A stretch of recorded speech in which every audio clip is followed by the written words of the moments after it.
अमर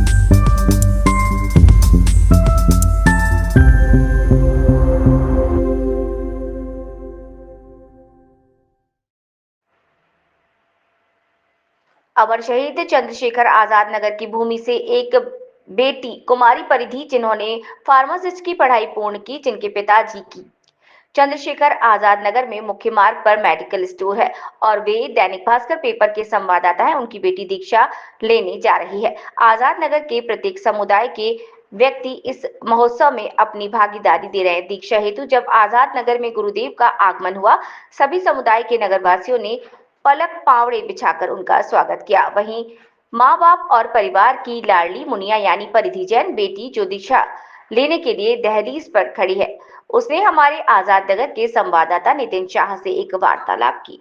आज हम चंद्रशेखर आजाद नगर की उस बिटिया से बातचीत करने जा रहे हैं जो बिटिया फार्मेसी की पढ़ाई करने के बाद इस पाश्चात्य संस्कृति को छोड़कर संयम के मार्ग पर कुछ ही दिनों के बाद चलने जा रही है। मैं सबसे पहले तो आपके इस निर्णय का स्वागत करता हूं, आपके माता पिता को नमन करता हूं कि जिन्होंने आपका साथ दिया और अमर शहीद चंद्रशेखर आजाद नगर में एक ऐसी बेटी है जिन्होंने ऐसा निर्णय लिया कि संयम के मार्ग पर चलने जा रही है। नाम है उनका परिधि जैन। तो सबसे पहले तो मैं आपको ये पूछना चाह रहा था कि आपने फार्मेसी की पढ़ाई करी है, आपका संयम के पथ पर चलने का मूड कैसे अग्रसर हुआ? वास्तव में देखा जाए तो फार्मेसी की पढ़ाई करते हुए भी मुझे कहीं ना कहीं ये एहसास हुआ कि हम अपने समय के साथ जो पढ़ाई वगैरह कर रहे हैं, बाहर के जीवन को देख रहे हैं, लेकिन अंतर आत्मा में यदि एक देखा जाए तो वास्तविक सुख और सुविधा को लेकर हम जी रहे हैं, लेकिन सुख सुविधा में ना रहकर परमात्मा की मार्ग पर आगे बढ़ना और उनकी कहे अनुसार हमारा अनुसरण, अपना आचरण करना, वो मुझे ज़्यादा बेहतर लगा। और फार्मेसी की पढ़ाई कहीं ना कहीं आगे भी मुझे काम आएगी, ना सिर्फ वो पढ़ाई वहीं तक स्थिर है, आगे भी मुझे बहुत काम आएगी। आपके इतने छोटे जीवन में आपने संयम के पथ को अपनाने का निर्णय एकदम क्यों लिया? जीवन छोटा ये हम सभी जानते हैं और उस छोटे जीवन में ही हम कुछ बड़ा कर सकते हैं, इसलिए संयम का पथ अपनाने की मुझे प्रेरणा अपने परिवार, माता पिता और गुरु भगवंत से मिली। आपकी क्या सोच इस पथ को लेकर है जिस पथ पर आप अग्रसर हो रही हैं? मेरी सोच यही है कि सबसे पहले तो आत्म कल्याण, उसके बाद लोक कल्याण, और आत्म कल्याण लोक कल्याण की जो भावना एक हृदयस्थ प्रभु महावीर के सिद्धांतों के द्वारा जो दी गई है, और हमारा देश विविध धर्मों का देश है, तो सारे धर्मों के प्रति एक जो आदर भाव, एक सम्मान भाव हमेशा बना रहे, तो उसके लिए ये संयम पथ का निर्णय मुझे बेहतर लगा।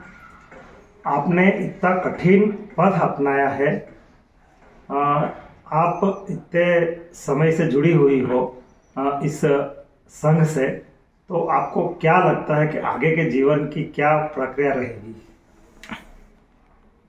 कहने को संयम जीवन एक कठिन राह होती है। सारी सुख सुविधाओं को, साधनों को, परिवार को त्याग कर सिर्फ एक मोक्ष के पथ पर आगे बढ़ने का ये पथ होता है। संघर्ष भरा पथ अवश्य है कहने को, लेकिन वास्तव में एक अंतर का आनंद, एक परमात्मा के प्रति जो जुड़ाव हम संयम जीवन में ले सकते हैं, वह संसारी जीवन में नहीं मिल पाता। और जो आनंद हम जीवों को क्षमादान देकर दे सकते हैं, वो आनंद हम संसारी जीवन में वो भाव इतना नहीं ला सकते जितना हम संयम जीवन में उच्च भावों के प्रति आगे बढ़ सकते हैं। संयम पथ अपनाने के पूर्व आप आम जन को क्या संदेश देना चाहती हो? संयम जीवन एक सुंदर जीवन तो है ही, लेकिन वास्तव में हमारे संसारी जीवन में भी कुछ ना कुछ संयमित हमारी भावनाएं होनी चाहिए। प्रतिदिन हम किसी ना किसी जीव के प्रति या किसी ना किसी हमारे भावों के प्रति अपने आप में अपने जीवन को संयमित बनाने की कोशिश अवश्य कर सकते हैं। बहुत सारी घटनाएं हम आज के युग में देख रहे हैं, हमारे देश में भी और आसपास भी, जो ऐसी घटनाएं चल रही है जो कि वास्तव में नहीं होना चाहिए। उसका कारण कहीं ना कहीं हिंसा में परिवर्तित हो जाता है, कहीं ना कहीं क्रोध, कहीं ना कहीं द्वेष में परिवर्तित हो जाता है।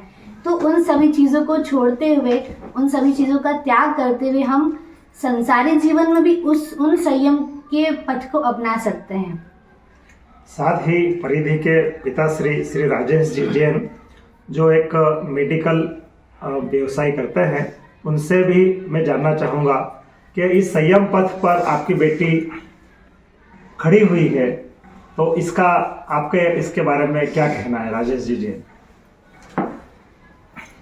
संयम पथ पे चलना थोड़ा कठिन डगर है जरूर, लेकिन मुझे भी और मेरे परिवार को सभी को उम्मीद है कि अच्छी से अच्छी जीवन को आगे बढ़ाएगी और जिन शासन की सेवा करेगी, लोगों को सभी को अच्छा धर्म ध्यान की ओर ले जाएगी, ऐसी उम्मीद रखते हैं।